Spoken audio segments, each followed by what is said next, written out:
How's it going, everyone? Welcome back to another edition of That Mill podcast. Mill will make it 5 wins in a row. Joining myself, Omar, I've got my regular co-host, Mr. Mickey Simpson. You right, pal?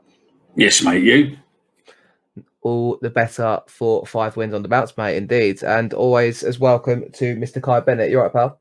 Did you say 5 wins? 5 wins. I think he did say 5, yeah. Mad, 5. isn't it? Mill won 5 on the bounce. Form team in the championship. And only looking up, I mean, who'd have funked it 5 games ago? I certainly didn't. Kai, what edition number is it today, out of interest? Oh, you put me on the spot here. Is it 49? No. Think about the number. It's number 50. 50, half century race. 5 wins, number 50. It's there's a motive between it, mate. It's there, mate. What's 5 plus 1? Huh? What's 5 plus 1? Is it 6? It means a bad result for the groundsman of Blackburn. Well, yeah, I mean, obviously, we're going to talk all things Blackburn and obviously, more importantly, all things Reading, as Mill made it 5 wins on the bounce. We're up to edition number 50. This is only for one season as well so far. For us, we're quite obviously, patting on to ourselves. Consistency's there, isn't it, Mickey? We're keeping them, churning them out and enjoying it, I suppose. Yeah, it's all good fun, isn't it? We're liking it. People seem to be liking it. We seem to get comments. We've had a few voicemails this week, so they go on the end of the show as well, including a friend of mine who just phoned up to call me a bellend. It's all good. It's all good. I think we all enjoyed the 5 in a row. Some of us later than others, but definitely it was a good day out on Saturday. And like I said on Twitter, we're the form team in the league, but just enjoy the moment whilst it lasts because this is Millwall and we seem to get a know how to win games. But we'll talk more in depth about obviously Reading in part number 1, which is coming up shortly. If you're new around here, be sure to like the video, subscribe if you're new on YouTube, and the same goes for audio. It helps us out more than you think and gets up them charts a little bit more and makes Mickey a happy person. So we'll go into the first part of the show now and talk all things Reading. The first part of the show. Mickey, Millwall won. What do you mean it makes me happy? It does make you happy, does it not? Well, it does, yeah. We're top 50 now in New Zealand, so that's good. There you go. And only you know that. Only you know that. So I don't know that, but you know it because you check them all the time. So it makes you happy to see us, slowly progressing, no? I like it, yeah. I like it. We're doing well because a few weekends now we've been the highest ranking Millwall podcast, including Millwall's own one. Which isn't bad considering we don't get a mention on their show. So, hey ho. Enough about podcasting anyway, mate. As I mentioned, always best to be the underdog. Mill won 5 in a row, mate. Talk to me. How are you feeling? 1-0, Jake Cooper. I mean, someone backed it on the weekend again. What was the return? Was it like 1,100 quid or something, weren't it? Flying and 2 back-to-back Jake Cooper winners, 2 1-0 wins, defensive solidarity, 2 goals against in 5 games, 8 goals scored. There's no stopping Clean Millwall. sheets. Clean sheets as well. 5 in the last 8. Go on, Kai. Tell me, how did you do on Saturday, mate? And more importantly, what did you make of the game? No, it was really good. It was a good day. And I just felt when we got there, I think as a Millwall fan, it's a bit of a bit skeptical and bit of a cynic, I guess. You always feel like the game against Reading is a tough one, and they're struggling at the bottom and sort of, that's how you feel. Maybe we're going to mess it up against these lot. But I felt without actually probably causing Reading too many problems in the final third. We controlled the game well every time. We got our goal. We had a couple of good free kicks early on, actually, that Jed probably should have done it better with both. And then second half, we just seemed to just sit back and allow them to come onto us. But it worked, and we saw them out. And for all the possession that Reading had, I don't think they ever really liked scoring, did they? No, definitely. I think the first half in particular, like you said, I don't think we came flying out the blocks. Definitely wasn't the game for the purists, but we definitely edged it and, made the most of set pieces. And I feel like, Mickey, we always talk about Cooper with his threat this season at times, not necessarily disappointed with his performances, but kind of he sets his own standards, doesn't he, Mickey? And we expect better from him. But the last 2 games, 2 match winners, 2 Jed Wallace assists and all to go with that, just highlighting how important both of them are to this team and how we play. Yeah, and it's good to see Jake. It's good to see Jake coming back a bit. Juicy Jake. Sorry, we can't call him Jake. It's Juicy Jake. It's nice to see him come back on form because the first half of the season, he was having a few real dog shit games when he was really having a bit of a mare on some of those games, and it's nice to see him finally falling back into his stride. And someone's got rich of him. I think the game before last was 12-1 for him to score, and I think the person putting it around on Twitter over the weekend got him to score first, and it to be 1-0, and I think it was something like 135-1, wasn't it? And I think he put 11 quid or 5 quid on it, and I think he'd done it with 2 different bookies as well, didn't he? It looked like. So congratulations to you. If that was a real bet, congratulations to you, mate. I wonder what Jake will be to score tomorrow. I mean, lightning does strike twice occasionally. I don't know about 3 times in a row, Kai. But more so with Cooper, I feel like at times he's been exposed when he's played the left side of a back three. Murray Wallace often played on the left, obviously when Malone's injured.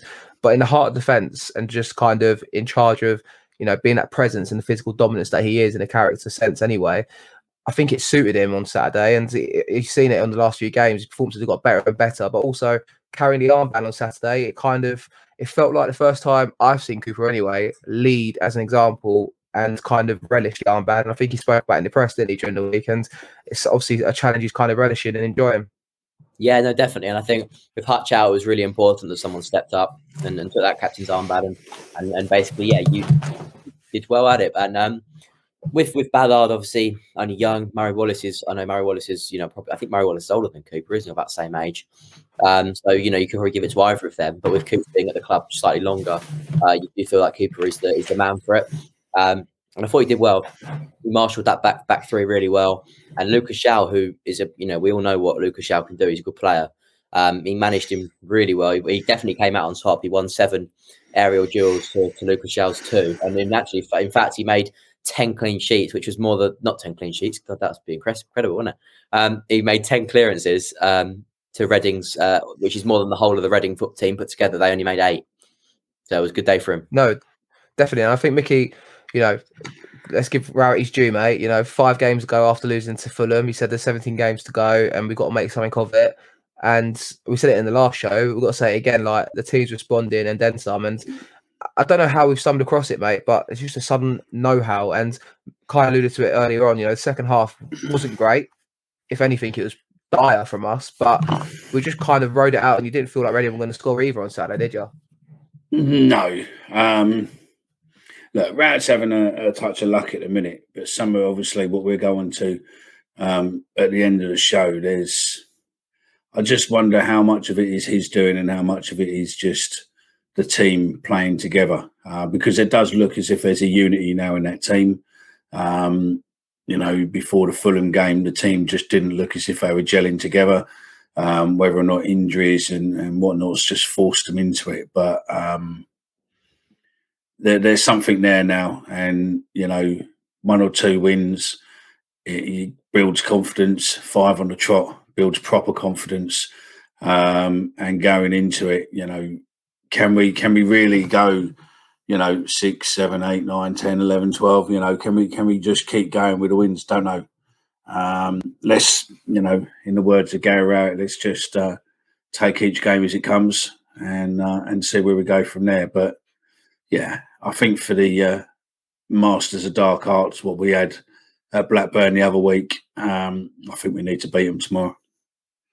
I think I also want to give him his due. I mean, obviously, Blackburn we'll talk about in part 2 of the show, but Kai, I for one was purely expecting on Saturday, a cautious approach from the manager, in the sense that Afobe's just come out from an injury. I weren't sure whether or not he'd start him. I personally thought he'd probably think, I need him fit for Blackburn. I need him fit for Middlesbrough. There's no requirement, so to speak, to kind of risk him and maybe bring him as a sub. And I, for one, was kind of expecting Evan to come in and play a midfield 3 and having Bury and Jed up front. But, it paid off in the end, obviously winning the game. And we went for it, didn't we, in the first half? And more importantly, there was no sitting back and waiting for the game to come into us or come to us, so to speak. It was, let's try and win this game and keep some momentum going. Yeah, and I think, don't want to sound cocky here, but we are the superior side in the league. And we started like that. We started like the superior side. We took the game to Reading. And the worst thing you could do against a team like Reading, who are struggling at the moment, is sort of allow them to come into the game and give them confidence, give them a bit of a boost. if you do that, then you're probably going to find yourself going 1-0 down, or or not being able to create stuff yourself. Reading did look compact. They did look they stuck together quite well, and we did struggle to break them down to start with. Obviously, we got that goal, and after that, I felt they're going to get done on the counter attack here, Reading, because I thought they come forward, they've really pushed them, which they did, but we didn't maybe use that quite as well. But no, credit is definitely due for Saturday's performance. Obviously, Evans did come on in the second half, and Afobe did start, but I thought when Evans came on, it actually worked quite well. I felt that if the midfield sort of was a bit tighter, wasn't it? And they struggled to get their balls through the midfield they were doing before. Yeah, it was typified. I thought. All right, Mickey, go on. You go. No, go on. No, I was just going to say. I felt it typified the confidence in the team, even for the lead up to the goal. It was McNamara bringing the ball down, kind of, on the run, charging at goal and having an effort on goal, and a fair effort, a good save from the keeper. He had to tip it wide, but obviously, that confidence, something we didn't have 5 games ago, where the likes of McNamara will get on the ball, trying to affect the game in the further forward areas. And, that's important, obviously, to take note of, Mickey, isn't it? And it just shows what the wonders of wins can do to the confidence of the team. And also just the idea that, they're backing themselves to see these games out, because why wouldn't they? Because they're on the run of, at the time, 4 back-to-back wins. No, and also if you look at when the teams look, the oppositions look as if they're potentially going to try and get onto goal, literally every player is throwing themselves in front of the ball, the player, anyone they can to, it's a proper team effort to stop those balls going in. But Reading, listening to Reading, seeing some of the Reading stuff after the game and all that, they were like us, 10 games ago? Do you know what I mean? We can't score. We can't we've got nothing on the final. What's the manager doing? Blah, blah, blah, blah, blah, blah. I mean, realistically, should Ince have been playing as long as he did? He should have been swapped for the other player what can play down there. I mean, their commentators and all that was screaming, is it because Ince is staying on because his dad's the manager and all this sort of shit? There's turmoil there, and it must be a question. The only thing I didn't realise is that, friend of the show, Alex Ray, is their assistant manager. So, yeah, I'll probably give him a text in a week. I think I'll leave it a day or two because having a loss and all that, I don't really want to fucking wind him up too much. I don't want him fucking having a pop at me or anything. So, yeah, he's a bit of a wee psycho Scotsman, isn't he? But no, I'll have to speak to him because, yeah, I didn't know he was there. I didn't see that one. I missed that completely. Well, they were midfield counterparts at Wolves back in the day, I think, in the Premier League kind of times. And also, I think he's assistant manager at, was it MK Dons maybe?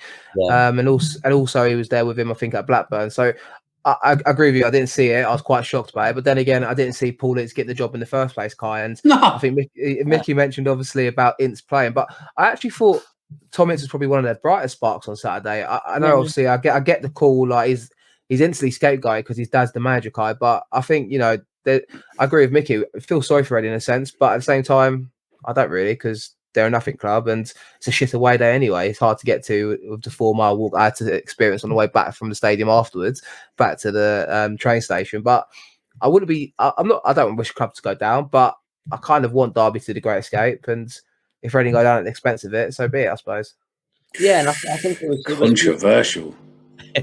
No, it was a weird one because, like, I didn't actually expect Ince. I mean, he did because obviously he's his dad. But if you look at the team and how well they did last year, one of the brightest sparks at Reading last year was Jackie Mate and Ovie. Yeah, that was what I was saying. Mad. It was so weird. I expected them to start. And secondly, I expected them, if they didn't start, to come on with at least half an hour to go. I mean, he brings them on with 10 and 5 minutes to go. I mean, that's not enough time to make it. And didn't even bring him on the right, though, did he? He brought him in the middle, and he plays better on the right. All the fans were sitting there screaming, going, why are you bringing him on at all? Why are you bringing him on now with 5-10 minutes to go? And why aren't you playing him on the right? He ain't going to do nothing. But they reckon he could have changed the game if they had brought him on 20 minutes, half hour earlier. Well, the thing is that they were just pumping balls up to him as well. And obviously, when you pump up balls to Jackie Mate, he's probably not even 6 foot. He's not going to win anything. Murray Wallace was winning everything against him. Coots was winning everything against Zhao. And they just never really, the way to, I guess, hurt the Millwall defence is probably to get players running in behind, get players on the ball, on the floor. Don't, we know, as soon as a team pumps it forward to us, we think, brilliant, Coops or Hutch, or obviously Hutch wasn't there, but Ballard, Murray are just going to head the ball clear. It's going to be a lovely, it's going to be easy for us. And that's what they want. And they kept doing it to us. And yeah, for us, we were buzzing with that, I'm sure. Definitely. And I think I for one enjoyed obviously the stick Inces were getting anyway. The "your shit and your dad's a cunt" was sung every time Ince touched the ball in the game, and rightly so. And I definitely enjoyed giving it some of that, and I was looking forward to seeing that. But also, Kai, sorry. How about his corner? Yeah, exactly. I mean, that's it. So like the stick, definitely. I think sometimes you think does it get to players, but it definitely got to Ince in that case. I feel like, and I didn't see much of Paul coming out of his technical area throughout the game. So I think Didn't even come and do post match. did he not? There you go. You see, I think that tells a story. So, Yeah. And I think I think it's a sore one to take for them. I think obviously Reading, and like I said though, I think you mentioned Ballard there, Kai. I just wanted to name drop him because obviously we know Hutch is a big miss when he doesn't play this side, but we kind of hoped that Ballard would do this, but he fit right into that side on Saturday and didn't miss Hutch. But I think that's credit to Ballard where it's due there. Definitely, absolutely. I thought Ballard was immense. I thought he did well against Sheffield United when he came on, and again he fits seamlessly back into that side. I mean, as Rowett alluded to after the match, he said if you're going to lose Hutch, you want Ballard back. Do you know what I mean? Like, Ballard coming back is Hutch is a massive loss, but with Ballard coming back, you feel it probably a little bit less than you would without him. If you had to play, I'm not criticising Alex Pearce, but if you had to play Alex Pearce there instead of Ballard, but Pearce, he's a great professional. He's good in the dressing room. Everyone hears him, but on the pitch, he's probably not as sprightly as he used to be. And he's fucking old. Well, he is. He ain't got the legs anymore. Yeah, I mean, when he first came, I thought he did a good job, didn't he? When he first came, and then that season that we nearly made the playoffs under Rowett, he was the skipper in the back three, and he did quite a good job in marshalling the defence. But Ballard is Ballard's definitely a much better player than Pearce, and he just plays much. Still questionable why you'd fucking keep him. Yeah, I mean, I think they kept him for the dressing room. I reckon because Rat needs to fucking sort himself out and get himself a decent number two. Then who can fucking be a man manager. Do you know what I mean? Give Pearce credit where it's due. He came in at Coventry and put a performance in that we needed at the time. So it's proved some sort of value there because that's 3 points more than we might not have had. Who knows? Yeah, exactly. And also I think I agree with the sentiment from Mickey there. Why we keep him just for that pure reason? But also he did play a couple games this season and he's done all right so far. And I wouldn't be surprised if we see him again between now and the rest of the season because what we like with injuries, dropping like flies at the best of times. So. But what I wanted to obviously drop in there as well is, Mickey, suddenly we waited for clean sheets all season. And, obviously we've always said we're a team that likes to be defensively solid. We've kept 5 in the last 8 league games. It's just slowly creeping back into Millwall normality, but also looking dangerous on the counter-attack and scoring goals, coinciding with Jed Wallace coming back into the team and finding his best form again. It feels like it is all coming together to, dare I say it, try and have a backs against the wall push for that playoff position. Potentially, yeah. I mean, I'm not fully in the same camp as you yet. With forgiving Rowett. Yeah, he's doing great, and I'm not going to moan about him as such. But I think there's more to the players doing what they're doing. I think a lot of it is that he can't have the team he probably wants in there, so he's got to put up with the one he's got. And I think the players there are just rallying behind to try and prove a point and say, this is the team you want to stick with. We don't need to be changing it around. Don't need to be doing that. This is a winning combination, and we want to fight for our place and keep our place. And they're playing out their skins, and you can see it. They're not leaving anything on that pitch. They're giving everything, and it's great. From 4 games ago to 4 games, we get that first win, and you're like, fucking yeah, result, and then we get the second, the third. And they just look as if they're getting stronger. And it's more of that, look what we can do with this current team. Why fucking change a winning combination?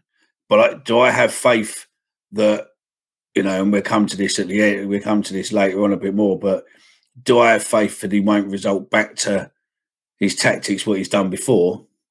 No, I don't. When everyone's fit, are we going to result back to that?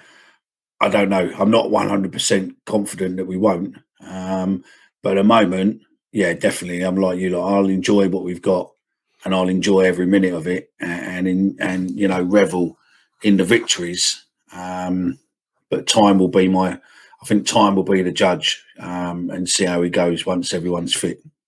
I think the jury is still out, but when you're on the back of 5 wins, you can't help but be positive, I think. And I get where you're coming from completely there, but also, you know, you say if why change it? If it's not broken, don't fix it. The players are trying to drop like flies, and the injuries are coming in, but thankfully the players are picking up the slack, and we are, you know, constantly churning out these performances. And I suppose, like you say, if we're winning, you can't change it anyway, can you? It's a winning team. It's onto a sound formation at the moment, and let that continue for as long as possible. And you're on mute. For God's sake, one show, guys, where we just can't be on mute, please. That goes to both of you. You're turning into Mickey Part 2 over there, Kai. Come on, guys. I said at the moment I said we're like, you know, I'd say we're depleted but determined, if that makes sense. Mm-hmm. In the way that we don't actually, you know, if you watch us, for the outsiders looking in, they wouldn't guess the amount of injuries we've had, because like, they're seeing we're winning every week, and if people got the, you know, we would look at how we're struggling with injuries, I think it makes the job even more impressive that we're doing at the moment. So it's one of them things that we've got to keep ticking along, keep trying to get players back, keep trying to, you know, make sure players don't get injured, whether that's, you know, maybe don't play them so much or give them more of a rest maybe in the week. I don't know how you do it. You need to maybe look at that sort of stuff. But no, I think that's the way you've probably got to go forward. You still got to look at injury list. You got to think about, you know, Hutchinson's out injured, Ryler's out injured, Luke Freeman's out injured, Michael Kiftebell's out injured, Shea Ojo, Mason Bennett, Nana Boateng, Tom Bradshaw, Oliver Burke. You know, like the injuries are slowly stacking up. But there was no hamstring injury to Stat Lovelace whilst I'm reading out the squad list there, Mickey. So I don't know where that phenomenon came from, but he was fit and he came on obviously last minute as well. And the little Joe, if he's only 16, obviously, is always a good chance to see. But it's typified of classic Millwall, isn't it? You know, backs against the wall, and we're just kind of resilience is showing through, isn't it, mate? That's when we behave. That's when we perform to the best of our abilities. When we are the underdog, and you know the players, you know, have that little bit of a little tiny bit of belief that actually we're not going to get beat, and then they come out. Always has over the years in Millwall. That's exactly how it is. But no, you know, let's carry on, do it, and then see where we go. When was the last time we had 5 wins on the trot without a loss in between, or without a draw in between? I think it was April 2012. So what's that jacket? Also, yeah, we've been doing a jacket. I think, was that the jacket, or was it been? That's the thing. Quest. I was watching Quest the other day, and they reckon that it was under Harris. I don't think it was under Harris. 2012 was not Harris. Like maybe they were including FA Cups. I'm not sure, but I'm just including the league. Also in the Championship, isn't it? So I think we had a little streak under Holloway over the course of the end of the season into the new season. So that was a good streak as well at the time. But I think under Harris, we might have done it in League One, but definitely not in the Championship. And I remember us going on a good streak in the New Year time when we had Chris Wood up front, obviously under Kenny Jackett. So I don't know how far it backstated to or when exactly that was, but it is interesting to see. But it might be that. But that's what I mean. Just savor it, because we're on. Get on the comments. Get in the comments and double check it. We probably should know our stats, but we don't know them all. So there you go. We are human after all. It's the first time that Gary's won 5 in a row, and I saw that. Yeah, he was told that, and he said, someone said, "Oh, you know, must be pleased with the 5 in a row." He's like, "No, I'm just more annoyed that I haven't won 6 yet." That's what he said. So I like it. And also, there's nothing like the end of game celebrations that went around on Twitter, but also I think, Mickey, it highlighted how together suddenly the fan base and the players are, and I think the players are loving it. And that just was typified at full time with the reaction from the players coming right up to the away end, giving it some of the fist pumps, stuff like that. Things we all love to see as fans anyway. I know I was buzzing over it as well. Yeah, Jed Wallace obviously coming off coming off as a sub and giving it to the Reading fans as well. But Mickey, the unity is clearly there at the moment, and I feel like going into a big game like Blackburn tomorrow, which we'll talk more on in a minute because we're about to move into part 2. But it's a big week coming up, but the unity is there for everyone to see at the moment, isn't it? Absolutely. I mean, the players seem buzzing.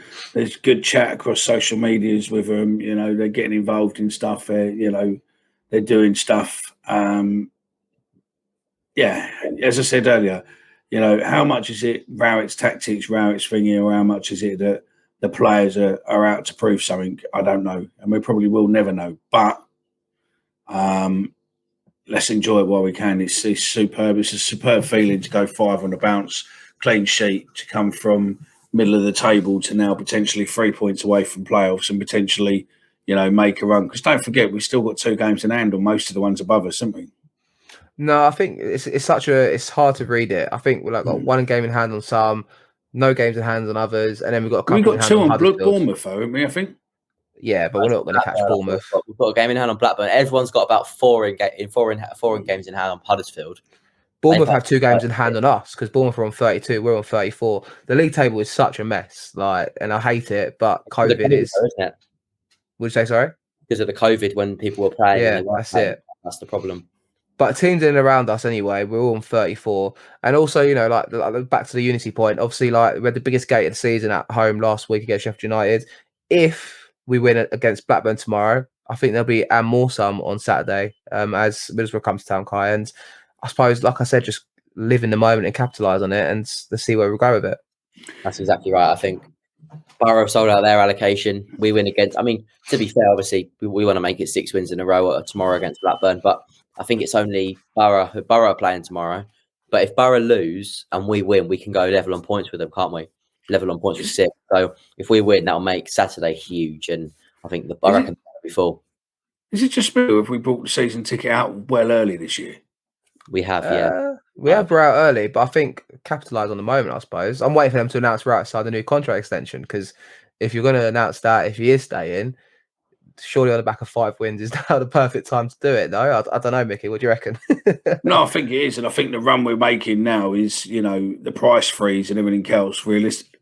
What, you're looking at 350, 360 for Coldblow Lane lower. If we do make the playoffs and if we do get to the chosen land, it's fucking not bad price to watch Premiership football, is it? I'm not convinced. It's a gamble from the club. I'm not convinced. I'm not convinced. I'd like to see. Obviously, how he's doing right now. He's doing a good job, Gary. But I think it's one of them cursed things. You know what I mean? Like if you win Manager of the Month, you tend to go and lose a couple of games. After that, I just worry about if there's sort of like a bit of not a curse, but there's a bit of a thing behind it, isn't there? Where teams do that and then they lose a couple of games. I'd maybe see it out to the end of the season and put no pressure on anyone for it and just keep going, play a bit more freedom, I guess. I don't think his thing is up at the end of the season, is it? I think it's up in October. I think, yeah. What is, sorry? Gary Rowett's contract. He signed in October, didn't he? So probably 3 years till October. No, there wouldn't be a 3-year contract with Ed in October. No, he would have signed a 2 and a bit year contract if it was 2 and a bit years. Otherwise, it's 3 and a bit years because they wouldn't let his contract run in October in case he decides to write down and leave in October. Then you leave yourself out of manager and they then have to recruit. About rebuilding, don't they, in the summer with Gary? So that's the only thing I'm thinking. No, I don't think. I highly doubt. I personally think if he is staying, there's a contract already sorted, and it's just waiting for the ample time to announce it. Personally, but we'd never have a if we did. I don't remember ever that being a thing in football. But if we had a contract that expired in October, that'd be foolish. I think from the club. Go on, I think it's not necessarily it terminates in October. It's a rolling contract. So as far as I'm led to believe, or it'd be over the summer. Surely, I'm not having that. I'm not having that. Am I wrong? I've got no idea. My source, I think, is a bit better than your source, but we'll go for it. I'm not. Nah. What's your source? HP or Heinz, mate? I'm not. No chance. Whichever way you want to call it, mate. You know what I mean? A bit of mustard as well, if you want, mate. But yeah, no, he joined in October, didn't he? Yeah, he did. But then that's like saying. And he had a 3-year plan. No chance. Well, okay. So what? We're going to be winning the championship in October, are we? That's when we're going to win the championship. No, don't be a dickhead. Of course we're not. I'm just telling you, this 3-year plan. All right, we'll be top of league in October and get relegated. At least he completed his 3-year plan in October. Do you know what I mean? I think that these contracts are rolling things. So I think what will happen is that he's there he's got a contract for October, whether or not it goes round to June or whether or not it gets refreshed in the summer. But I think there's a rolling contract. So let's even do a if poll. we say when this pod drops tomorrow morning, we're going to do a pod. We're going to do a poll, and say, do you think Rowett's contract, if it expires in 2022, expires in the summer after the season finishes or in October? And I'd be amazed if it's even more than 15% October. I'd be amazed. Like, surely, come on, guys. Kai, please have a bit of logic with me here. His contract doesn't expire in October. It does make. I guess it does make sense. But Kai's heard that it's October too, mate. Have you heard it's October, Kai? Well, yeah, because all I've been All I've heard is that he doesn't need to refresh his contract at the end of the summer. So that must mean he has another year then, in my opinion. That is bollocks. I am not having this. And if anyone's listening to this, it does make sense. me. It is October. It makes sense what you're saying. It does make sense. It's bollocks. Yeah, it does. It makes perfect sense. It does make sense. It's just what makes sense. Sorry to you, Mickey. What makes sense? No, what you're saying makes perfect sense. What you're saying, it should be the summer. Yeah, it is. But he joins in October, so he signed in October. So in theory, it is October. But I mean, I don't know. I've got no idea. Maybe we can check it. Maybe they announced it was a 2.5 year deal. So then, if by that logic, it should expire in March because that's 2.5 years. So his contract should be expiring now. Maybe that's why he's already got a new contract lined up, and it's going to expire in March 2023 by your guys' logic, which is wrong. It's not. I'm not having it. Sorry, lads. I'm not. But anyway, guys, like I said, we're sitting in 10th place in the Championship, 52 points. Exact same record as Nottingham Forest, who've scored a few more goals than us this season. Exciting times, and I guess we should talk more about Blackburn in part number 2. Do it. And welcome to the second part of the show. As mentioned, when you listen to this in the morning, you might be on your way up to Blackburn. This show goes out on Tuesday morning, and tonight we are playing Blackburn at Ewood Park. Kai, I saw Blackburn on TV against Fulham. Didn't look a pretty game for them. They're missing Ben Barrett and Diaz. And with a bit of luck, the snow's stopped and we get a game on tonight. And fingers crossed we come back with another 3 points. I mean, I'm not sure. I'm going to sit on the fence and probably say it'll be a draw tonight. But go 1-1. Go 1-1.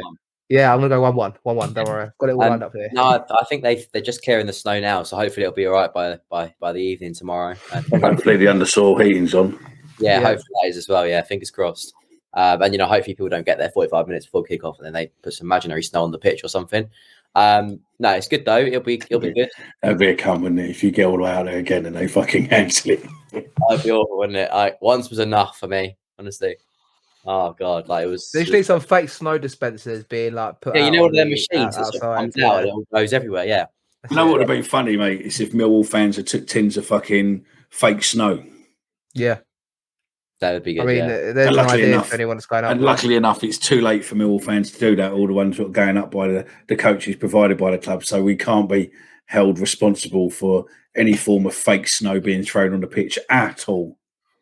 I debated up until this morning whether or not I should go tomorrow night, but not common sense. But my mind got the better. My mind actually said no, you shouldn't go. But I was really tempted to go because, as I said, Mickey, when Mill's winning. And we're in the moment, you just got to savour it, haven't you, mate? You've got to seize the moment. Yeah, you have to, because these don't come around often, these moments. And I just can't wait to watch the play tomorrow. And with a bit of luck, we ride our luck at times. And let's see what happens tomorrow. I'm excited for it. At the same time, it's just good to be excited to watch Millwall play, mate. Do you know what I mean?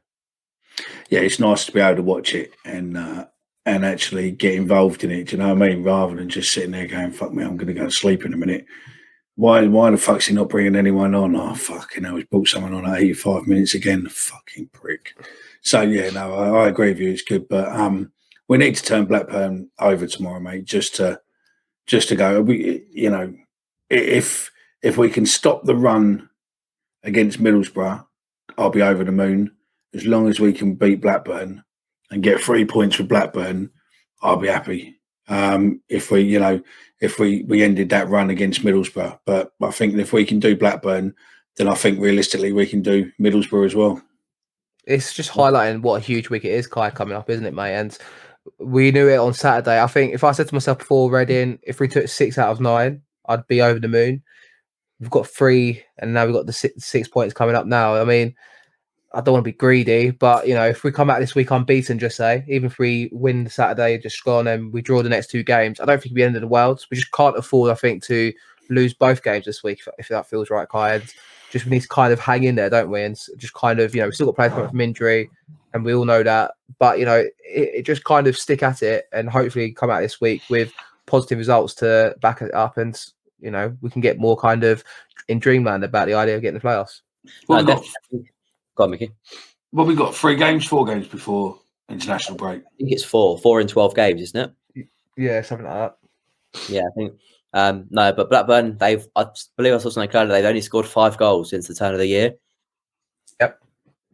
So it's a good chance for us to go there, stay defensively resolute and go for, try and get a couple goals. And Kadra's out, I think, tomorrow, isn't he? And one of their defenders is also out. Obviously, Ben Brereton's out. Sam Gallagher, I think, is probably going to be their threat, isn't he? The big striker. With Tyrese Dolan, he was a very handy player against Fulham on Saturday. So yeah, it's going to be a tough game, but hopefully we can come out of it victorious. You took the stat out of my nugget there, because I was going to say 1 goal in their last 5, 3 in their last 10, and only 1 win in their last 5 games as well, which, considering the high they're on before Christmas, and obviously since that was that 7-0 defeat against Blackburn at Fulham at home, they kind of turned it around, didn't they, Mickey? And they were kind of aiming for the sky, and everyone was talking about them at the time. But they've definitely fallen from grace a little bit, and hopefully it's a good time to play them tomorrow. And with the tail between their legs a little bit, we can take advantage of it. Yeah, and hopefully the players have still got something in them from the game what was called off a few weeks ago, and puts that in the front of their mind and just goes out there and does a job and just makes sure that we bring the points home. And I think it's highly possible. I don't think it's unachievable. I think at the moment, belief, confidence. I mean, just look at Kai with confidence, mate. Over the last 6 months, his confidence gone from fucking 0 to hero. And I just think a little bit of confidence is massive amounts of power and knowledge within people. So yeah, I think they're going to win tomorrow, and I'm going to go for 2-1. And I am tempted to potentially put a bet on for Juicy Jake to score again. Well, I would take it 2-1. I guess Kai is just going to be more the same, isn't it? I do think it's a big ask. I know what Wright's like, and the answer is same team as last week, same team as last game. You've won the last 5. Just keep trying it out. Go with the same team. But I wouldn't be opposed to maybe a couple of changes just to freshen things up a little bit. I'm thinking maybe Afobe might step out, and that means Evans might have to come in. Or even if Bennett might be available. I don't know if you know Kai, how far away he is. No, Bennett should be Saturday, apparently. Right. Okay. So then maybe it might be same team as Reading then. What are you expecting with the team news then for going into the game? I mean, I don't mind. I'd love to see Afobe start. Obviously, I'd like to see same team. But if Afobe does drop out, I think the 3-man midfield worked towards the end of the game against Reading. But I think it's important to go for it and capitalise on how we've been, have confidence and stuff. And I think if you are going to take Afobe out because he can't, maybe he's want to bring him on a substitute, I'd be very keen to see either. Zach Lovelace is probably he's only 16, isn't he? But I'd be keen to see either him or Briscoe start if we were going to take Afobe. I'd be keen to see the same sort of formation. That's what I'm trying to say. So we'd have to bring one of them two on. That's what stopped me from saying it just then when I got to say same team, because again, it is a big ask to bring Lovelace in, but then maybe it's not. I mean, every time I've seen him come on, he does look like an absolute unit for his age. He's 16 years old, but he's built like a shithouse, and it's exciting times. And obviously the team's performing well, Mickey, and obviously you don't want to disrupt the flow of the team. And like I said, the old analogy in football is same team as last week if you win, and that should be the case. But if you've won 5 games on the spin, maybe it's not a bad time to bring a 16-year-old in and let him unleash and see what happens. I mean, it could sink or swim. It might, might not make the best of him, but they always say also a good time to bring your youth players in is when you're performing well, and maybe it's a good time to bring him in. I don't know. I'm guessing this out. Yeah, and also it'd be a test to see about Rowett, whether or not Rowett's actually got any faith in the youngsters and bringing them in, playing them more than 5 minutes and 10 minutes. I would give Zach a good, 40, 50 minutes, maybe 60 minutes, and see how he gets on. Do you know what I mean? Maybe bring him on definitely for the second half and see what he's got, because he's got pace, and you start putting pace in that team, we can do special things. I'm looking forward to when Burt comes back, because I think he's got some fucking stupid speed. He would have been good against Reading on the counter, wouldn't he? I was going to say that. Do we have an injury update, Kai? Do you know what the latest is on most players? I think initially it was Bennett should be back soon. Hutch is only 2 to 3 weeks. Then after that, it should be Burke, then Leonard, then Freeman, then Ojo. I think Ojo posted today that he's doing outside training at Camlet Road on his Instagram. So he must not be far away either. I'm not sure if you know for a fact. I think Keith's first. Mm-hmm. and I think it's Ojo after that, and then Burke's after the well, Bennett's obviously first, and then it's actually probably Hutch. Then I think it's Hutch and Keith about the same sort of time. Ojo, I think, is after that. Burke is 1 week. I think straight after the international break. I think it's. I can't remember which order it is, but then it's 1 week after that for the other ones. But then if you like we said, 4 games between now and the international break, could get into April, at the start of April when we come back against Luton away, you could have 4 or 5 new players in the squad, and then it is like a kind of final shootout to the rest of the season, and who knows where you're going to be at that rate, Kai.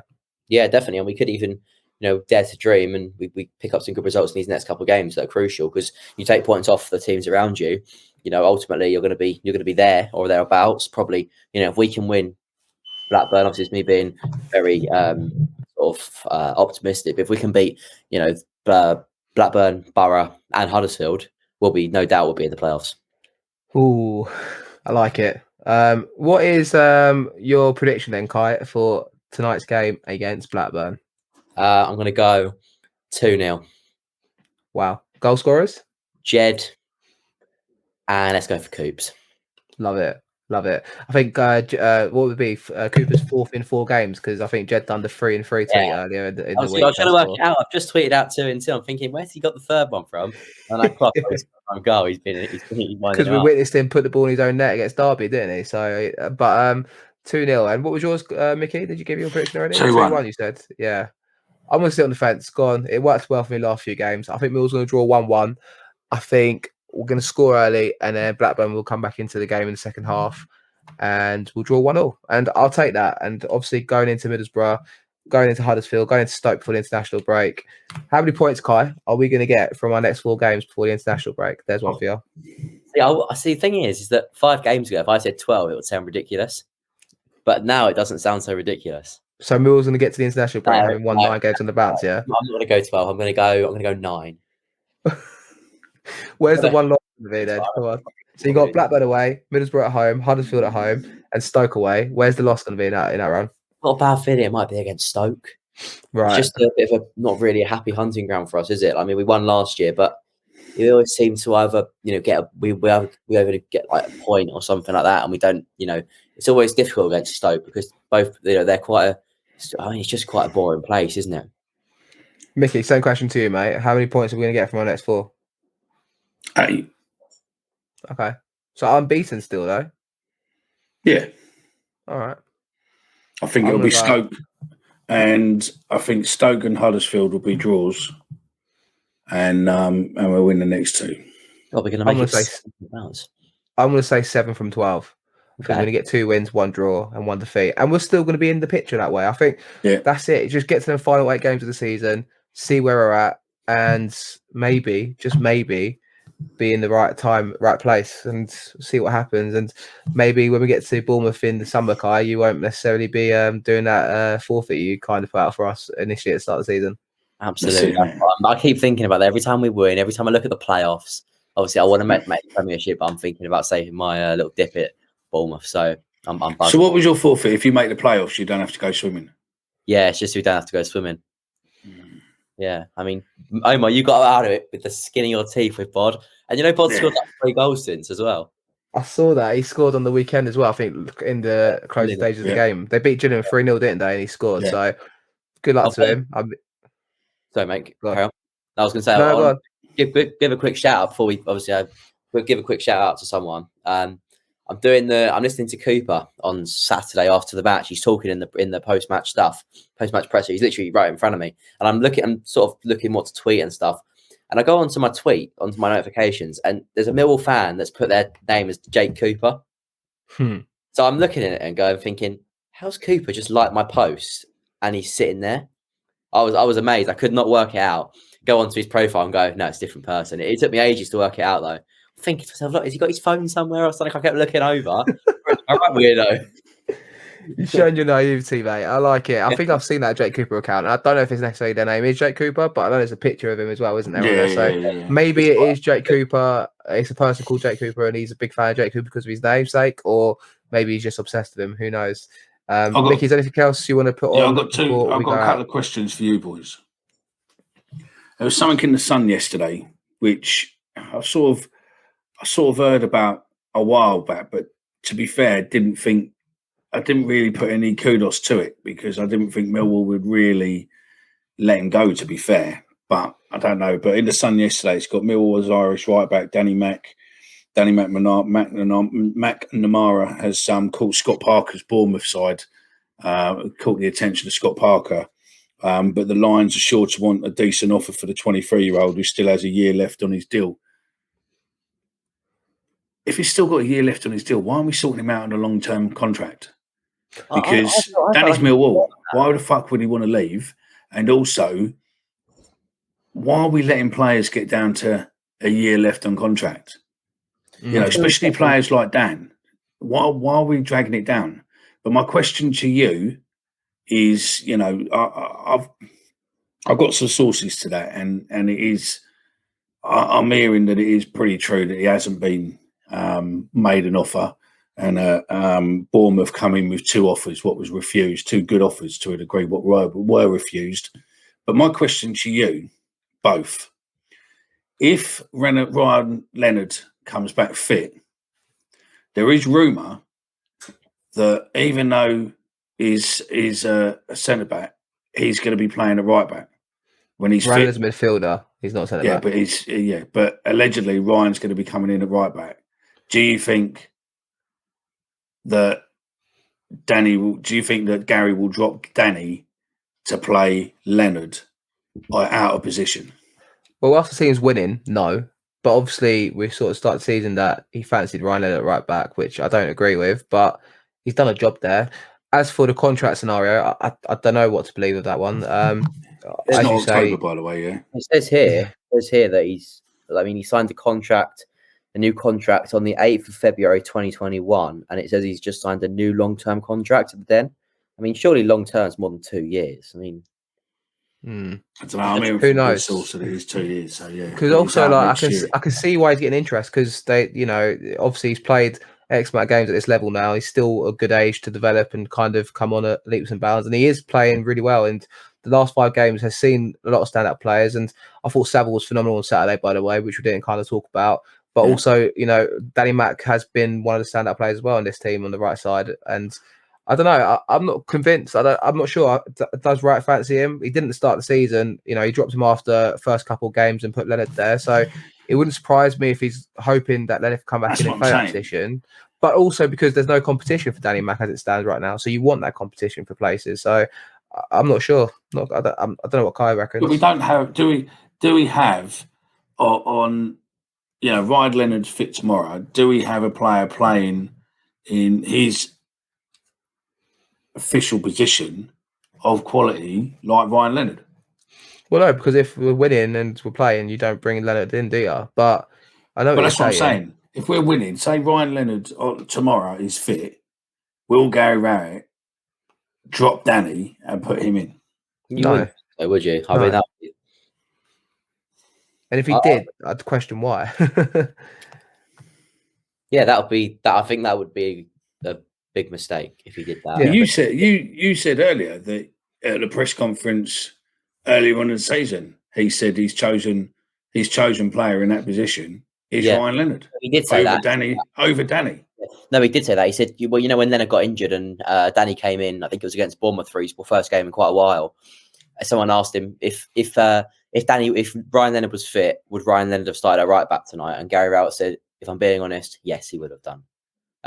But obviously, I think that was quite a while ago now, and I'm thinking, well, you know, in the time that Danny's been at right back, surely he's given Rowett enough reason to persuade him that, you know, he's a very good right back. That's only if I'm thinking it. I mean, if that is his plan, it's out of the blue, isn't it? Who knows? Yeah.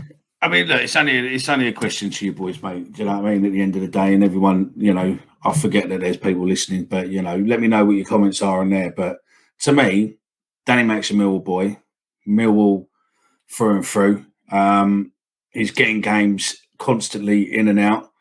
And while he's enjoying his football and he's playing for the team he loves, surely it makes sense to give him a fucking contract, doesn't it? Let him play even better. And then a few years down the line, sell him off. He's still young enough to be sold off, isn't he? But also with the contract situation, we don't know how much influence it is. Obviously, there was uncertainty around who is going to be the head of recruitment. And football operations, so to speak. And obviously Harvey Russell's now left, and then obviously Aldo's come in. So like Aldo with maybe the club Millwall's Aldi option. Yeah, maybe the club wait to till Aldo's in to reassess what they want to do with contracts. I mean, I think, as you said, it's this is classic Millwall. I think, you know, Danny Matt's played 20 odd games in the Championship this season. The fact that if he's got 1 year left on his contract, that would be an alarm bells for me to say, give him a new deal now, especially with all the interest he is getting. So, yeah, who knows is my answer to that. And I'm sure, hopefully, we get a new contract sorted for him soon. No, that's it. And the only other thing, obviously, I missed the last show when we were talking about Aldo. I think the jury's going to be out on Aldo for a couple of years. And I wish him the best of luck. You know, hopefully the director of football we've been calling out for does work. But personally, I think we've gone, as we always do, we've gone the cheap option. Is it a cheap option or is it a sensible option because it's someone that knows the club and how we function? I think it's probably both. I think it's a cheap option, but on you know, if you play devil's advocate to a degree, he knows the club, he knows the people, he knows what fans want, etc. So as I said, I don't think we're going to be able to judge him on 6 months. I think we're going to probably look at a 2, 3, 4 year,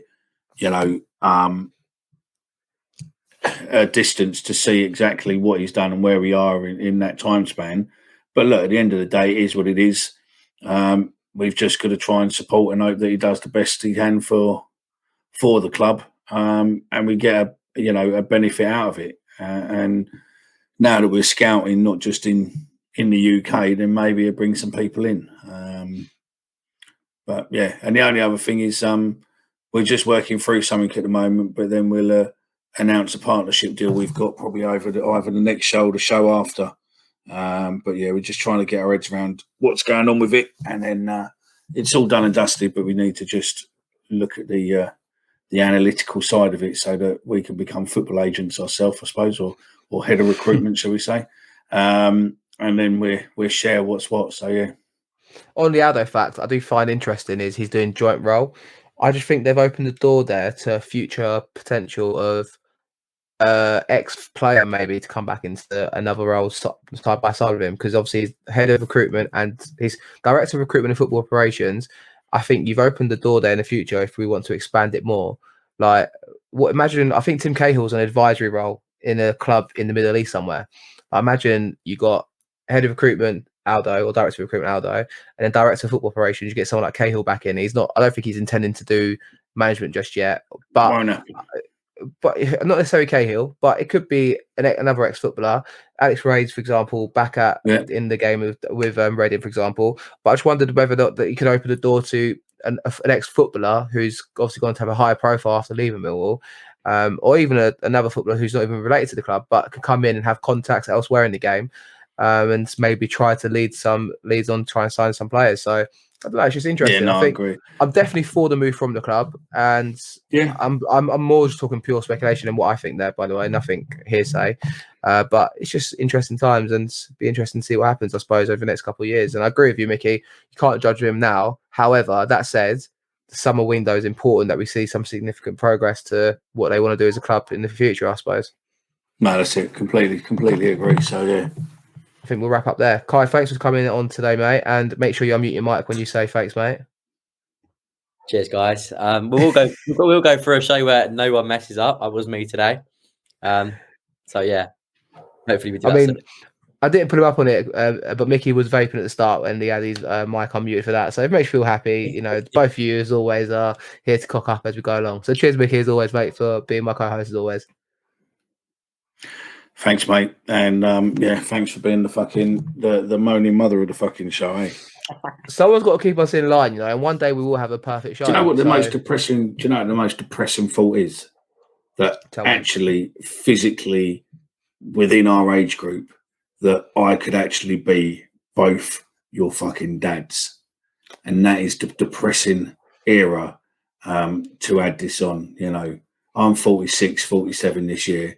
Omar's fucking 20 years younger than me, and fucking Kai's only 18. So, yeah, technically, I could be both your dads. So, yeah, just think, mate, how fucked your life would be then. No, I'm joking. That does explain your senile nature as well, you know, forgetting to what's that? Your mic. Oh, no. So, if anyone ever needs an explanation, sometimes we've got different contrasting ages. I'm clearly one at the optimum age right now. Kai's still hungover from yesterday, and I'm still just plowing along that way. Do you know what I mean? So it's all good. Yeah. So, but yeah, anyway, guys, thanks for coming on as always. And thanks to you guys for listening and watching on YouTube. If you're new around here, be sure to subscribe and check out our socials at That Mill Pod. We'll be back probably on Thursday, maybe Friday, to recap, hopefully, another 3 points for Millwall and get excited about the weekend's game. So cheers, guys, and see you soon. Oi, oi.